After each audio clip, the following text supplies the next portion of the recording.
They say a woman's reputation is a fragile thing, easily shattered by a rumor or a poorly tied bonnet. But for Miss Eleanor Ashcombe, the threat was far more structural. It was the truth. After 10 years spent refining herself in the Italian sun, she returned to England fully expecting the usual polite scrutiny of the ton. What she did not expect was a solicitor waiting with a sealed document, a decade-old contract proving she was, and had always been, married to a man she barely remembered, Lord Nathaniel Harrow, her childhood rival, the very person she had sworn never to forgive. The only thing more shocking than the secret wedding, Eleanor soon discovered, was the deep, unsettling recognition that flared between them, threatening to ignite a passion that had been stolen by a lie years before she even knew it existed. Chapter 1. The Marriage She Never Knew She Made. The English air, cool and perpetually damp, struck Eleanor Ashcombe as a profound change from the sun-drenched vibrancy of Florence. After 10 years spent amidst the terracotta tiles and cypress trees of Tuscany, London's brick and stone felt impossibly heavy, a grand, brooding portrait of propriety. Yet beneath the familiar gray, an undeniable anticipation stirred within her. She had returned not as the awkward, gangly girl who had fled a decade prior, but as a woman polished by European wit, endowed with an Italianate poise, and armed with a subtle, sharp intelligence. She had expected the ton's curiosity, of course, the sidelong glances, the hushed inquiries into her unconventional widowed Aunt Camilla's life, perhaps even a few tart whispers about her abrupt departure from England at the tender age of 17. But Eleanor was ready. She had faced down worse than a British drawing-room jury. What she was not prepared for was the scene that greeted her upon her arrival at the modest Mayfair house she now inherited. It was not a flutter of invitations awaiting her on the hall table, nor the warm embrace of a distant cousin. Instead, a figure of formidable sobriety stood sentinel in her newly swept drawing-room, a solicitor, Sir Alistair Finch, whose face wore the grave, unyielding expression of a man delivering a death sentence, or something far, far worse for a young lady returning to the marriage mart. "Miss Ashcombe," the man intoned, adjusting his spectacles with a nervous tick, "you have returned at a most opportune yet delicate time." Eleanor removed her traveling gloves, her emerald silk gown rustling like a gathering storm. "Sir, I confess I find nothing delicate in unpacking one's trunks. State your purpose, if you please." He presented a sealed document tied with a ribbon of faded green. "This document, duly witnessed and legally certified under the laws of the realm, confirms that you are not, in fact, Miss Ashcombe. You are, and have been for 10 years, Lady Harrow." The name fell into the quiet room like a dropped crystal goblet. Eleanor stared, a slow, cold disbelief icing her veins. It was a jest, a ridiculous, cruel farce conceived by some bored gentleman for a wager. "I beg your pardon, Sir Alistair, but that is impossible. I have never been married. I left England a child." "Indeed, at 17 years of age, Miss Ashcombe, or rather, Lady Harrow, you were legally bound in matrimony mere hours before your departure. The groom, the man whose name was now irrevocably bound to hers, whose crest she legally bore," the solicitor did not have to utter it. It was a name that had always been synonymous with her sharpest childhood rivalries, her most passionate quarrels, and her deepest, secret frustrations. Eleanor knew she had to face him. She demanded a meeting, not in her house, nor in his, but on neutral, cold ground, his solicitor's office. She went prepared for the arrogance she remembered, the smug, infuriating superiority of the boy who had once trapped her favorite pony in the stable and then quoted Cicero at her. She found him waiting, standing before a cold hearth, his silhouette etched against the afternoon light. But the man who turned was not the boy she remembered. Lord Nathaniel Harrow, now 30 years of age, possessed a raw, brooding intensity that was utterly disarming. His tailored coat was impeccable, yet there was a weary tension in his shoulders, a solemnity in his dark eyes that hinted at profound and unseen battles. He was handsome, terribly so, but in a way that spoke of endurance rather than frivolity, haunted, yet possessing a startling, gentle stillness. "Eleanor," he said, his voice low and devoid of the expected confrontation. It was the name of a memory, not a rival. She straightened her spine, gripping her reticule. "Lord Harrow, I am told I have been married to you for 10 years. I believe I have the right to an explanation, a true explanation, before I petition the courts for an annulment on grounds of coercion or deceit." He sighed, a deep, quiet sound of resignation. "There was no deceit on my part, Eleanor, no coercion. Your father arranged it, yes, to protect you. He loved you fiercely, and he saw a danger I was too young to fully understand. We were married by special license, with the full knowledge of 2 witnesses. Mere hours later, your mother swept you away." "And you permitted it?" she challenged, her voice rising with an edge of indignation. "You allowed your 17-year-old wife to be spirited away to Italy without a word?" Nathaniel finally met her gaze, and the sudden, aching honesty in his eyes startled her. "I was 20, Eleanor, raw from the unexpected death of your father, blindsided by the wedding, and utterly outmaneuvered by your mother. I believed that once you were settled with your aunt, you would return to me in time. I believed our marriage, being legitimate, would eventually be acknowledged." He paused, looking away toward the cold window pane. "I was wrong. I was a fool." He offered her a sealed letter, its wax unbroken, bearing the Ashcombe seal.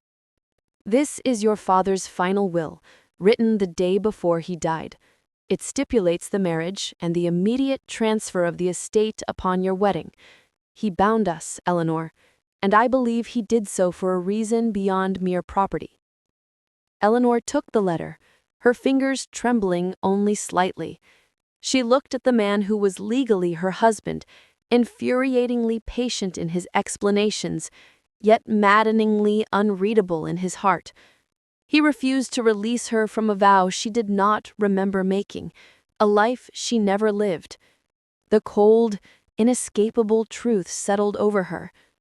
She had returned not as the independent, unattached Miss Eleanor Ashcombe ready to reclaim her life in London society. She had returned as Lady Harrow. And her new life, it seemed, was irrevocably bound to the quiet, brooding presence of the man she had sworn to never forgive. Chapter 2. The Lies Between Us, the Love Beneath It. The ensuing scandal was a tide that threatened to drown them both. The court's proceedings regarding the validity of the marriage were slow, deliberate, and excruciatingly public.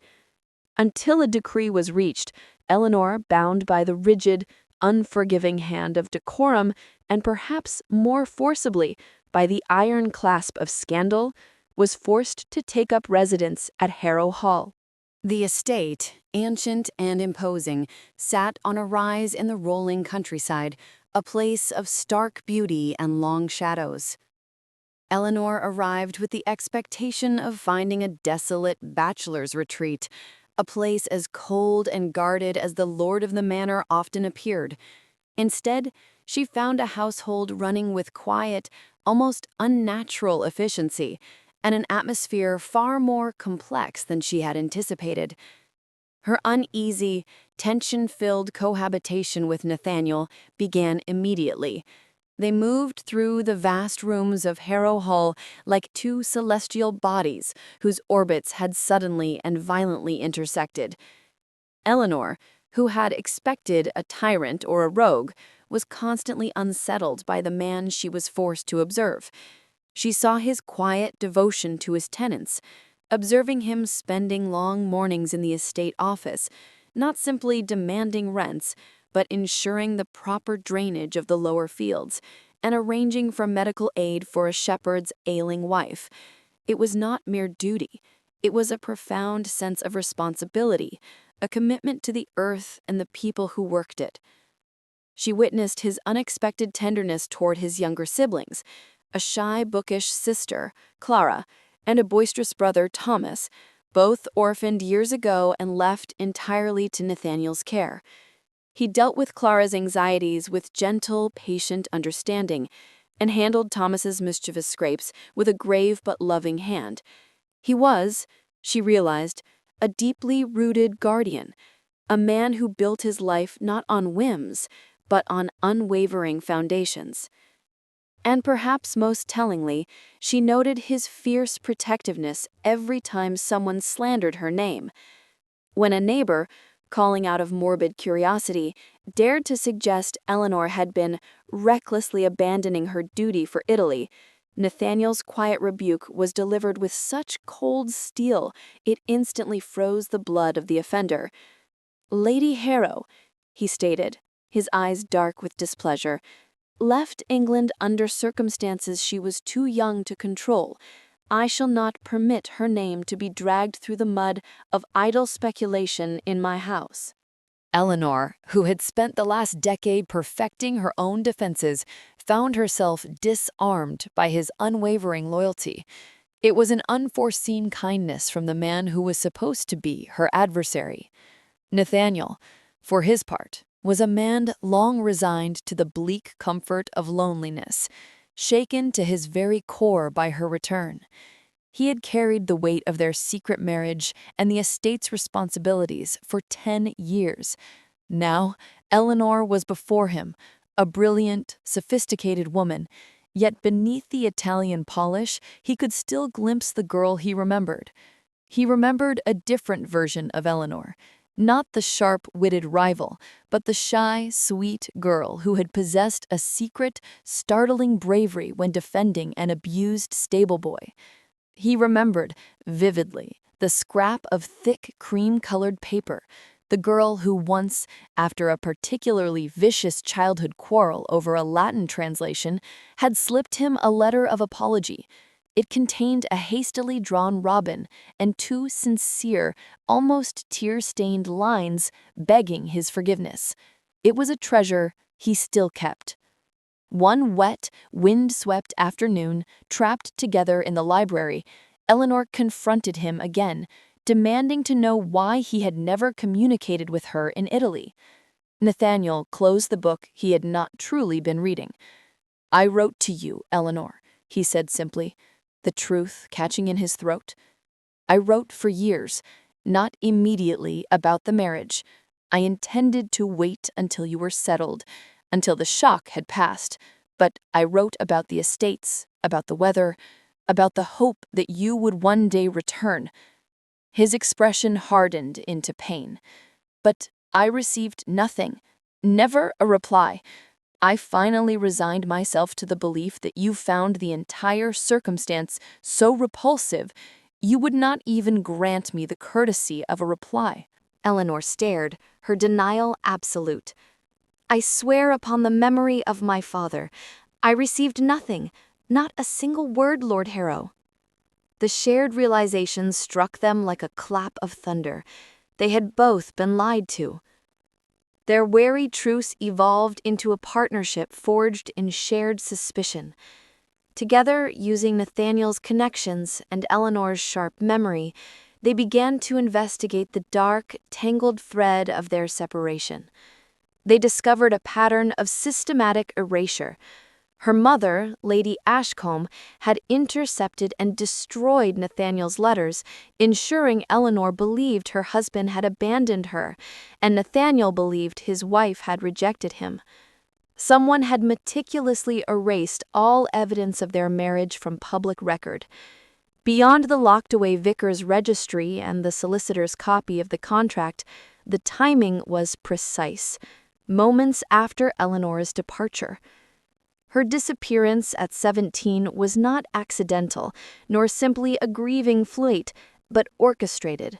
Lady Ashcombe had moved with chilling speed, ensuring Eleanor was abroad before the news of the marriage could take root in society. And the deeper they dug, the clearer the picture became. The conspiracy was not historical, it was ongoing. An old enemy lurked still, someone who benefited significantly from Eleanor and Nathaniel remaining apart, and from her substantial inheritance remaining technically out of her hands, subject to the control of her mother's trustees until the marriage was finalized or dissolved. The conspiracy was cold, but the connection between them was growing hot. The tension that had initially kept them at a respectful distance now pulled them close, drawing them into a dangerous intimacy born of shared secrets and late-night counsel.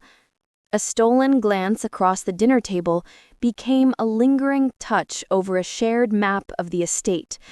A quarrel over a point of law in the library, their voices lowered in passionate disagreement, ended with a confession of mutual admiration for the other's steadfastness. The most profound rupture in their controlled distance occurred on a night when the house was silent, and the moon spilled silver across the floor of the empty, grand ballroom. Eleanor, restless and unable to sleep, found Nathaniel there. He did not speak, simply offered his hand. In the solitude, away from the prying eyes of society and staff, they danced. It was a slow, traditional measure, yet every step was charged with 10 years of unspoken yearning. He held her close, the scent of wool and the faint spice of his skin dizzying her senses. The touch of his hand on her waist was a brand.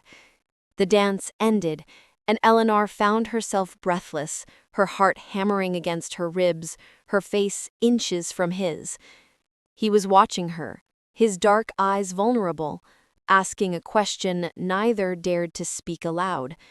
For a moment, she allowed herself to feel the terrifying pull of what their life could have been. It was too much. The intensity of it, the shocking rightness of it, sent a jolt of panic through her.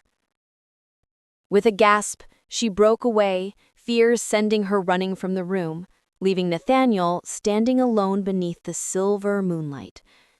Because falling for him now, years too late, would mean facing one terrifying, unmanageable truth. She might have loved him even then, 10 years ago, on the day she supposedly walked down an aisle she could not recall, bound to her childhood rival by a father's dying wish. A memory she had forgotten, but a feeling she knew, deep in her soul, was now undeniably true. Chapter 3: A Vow Remembered, a Future Reclaimed. The shared journey into the past had narrowed the field of suspects considerably, leading inevitably to the one person whose influence and fear of losing control had been paramount, Lady Ashcombe, Eleanor's own mother.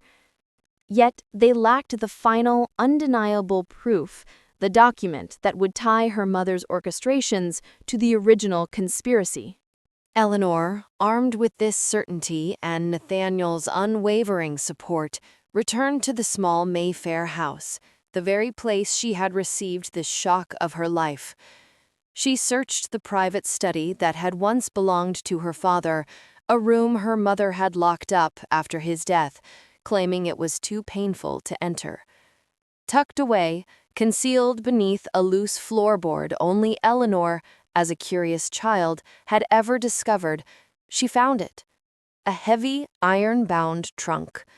The lock was old, complex, and demanded the exact tiny key her father used to wear on his watch chain, a key Eleanor had carefully kept, a small, polished brass keepsake, never quite knowing its purpose until this moment.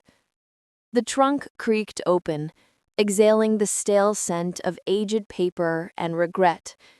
Inside, nestled beneath layers of forgotten velvet, lay the final, damning pieces of the mystery. Her father's original will, explicitly naming Nathaniel as her husband and the steward of her fortune through the marriage. The marriage contract, signed and legally witnessed, validating every word the solicitor had spoken. And finally, at the very bottom, tied with a ribbon, lay her own teenage diary. Eleanor's hands trembled as she opened the diary. The pages, thin and yellowed, bore the looping, fervent script of her 17-year-old self. She turned to the date of her supposed, forgotten wedding night. She read the words of the girl she was, mirroring the woman she had become. Father looked so tired. They rushed me through a ceremony I barely understood, wrapped in grief. I said the vows. I remember that much. Nathaniel looked so solemn, so much older than his years. He stood beside me, not like a rival, but like a shelter. And I know why Father chose him, because even when he infuriates me, he makes me feel safe. I think I might love Nathaniel. I pray he never discovers it. If I must leave tomorrow, I will carry that secret with me. My mother will never let me return if she knows the truth. Everything clicked into place with shattering clarity. Her mother, desperate to maintain financial control, terrified of losing her grasp on the estate and on Eleanor, had not only destroyed the letters and suppressed the public evidence, she had used Eleanor's state of shock and grief to banish her, knowing that distance and time would invalidate the marriage in the eyes of the world, leaving the estate under her trusteeship. When the truth broke open, the forged letters, the calculated banishment, the conspiracy against two young people, society erupted. It was a scandal that transcended gossip, touching on the sanctity of family and property. Lady Ashcombe was ruined, her reputation irrevocably stained by her greed and maternal betrayal. Nathaniel, however, behaved with a nobility that only deepened Eleanor's rediscovered love. He summoned her to the heart of Harrow Hall, the large, sun-drenched library where they had spent so many charged, late-night hours studying the conspiracy. He stood before the high, arched windows, his face grave and marked by an enduring sorrow. He held the original marriage contract, crisp and formal.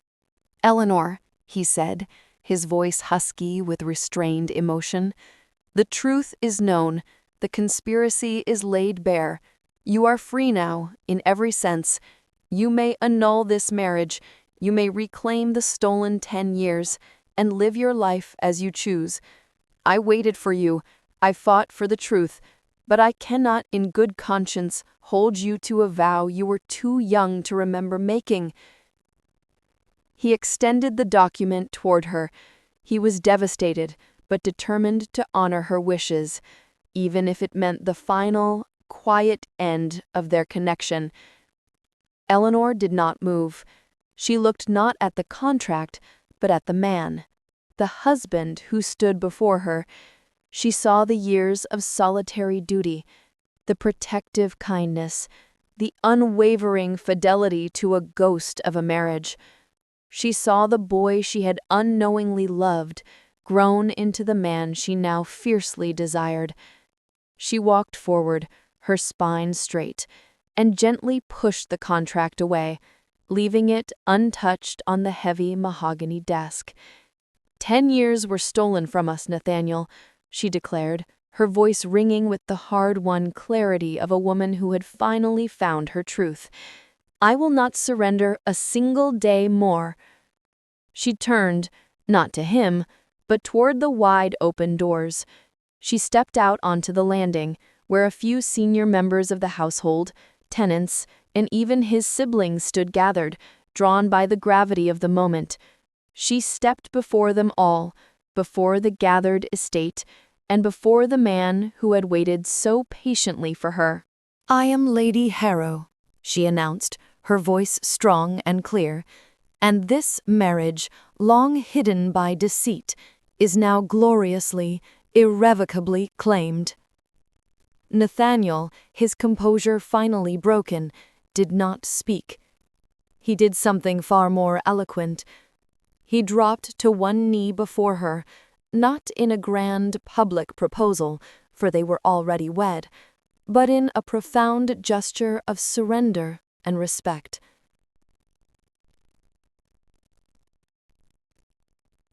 "Then let us begin again, Eleanor," he pleaded, his dark eyes brimming with unshed emotion.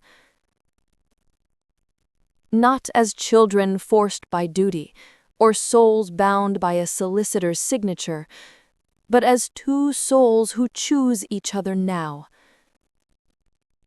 He reached for her hand, and she laced her fingers through his, the fit immediate and true. Their kiss, finally exchanged, was a vow renewed, a glorious, passionate sealing of their destiny. It was a union forged not by signatures or schemes, but by patience, truth, and a love strong enough to survive a decade of lies and separation. The story closes with Eleanor and Nathaniel standing together, their hands intertwined, stepping out of the shadows of the past and into the blinding light of their future. A marriage once hidden, now gloriously, passionately chosen, and finally, truly claimed.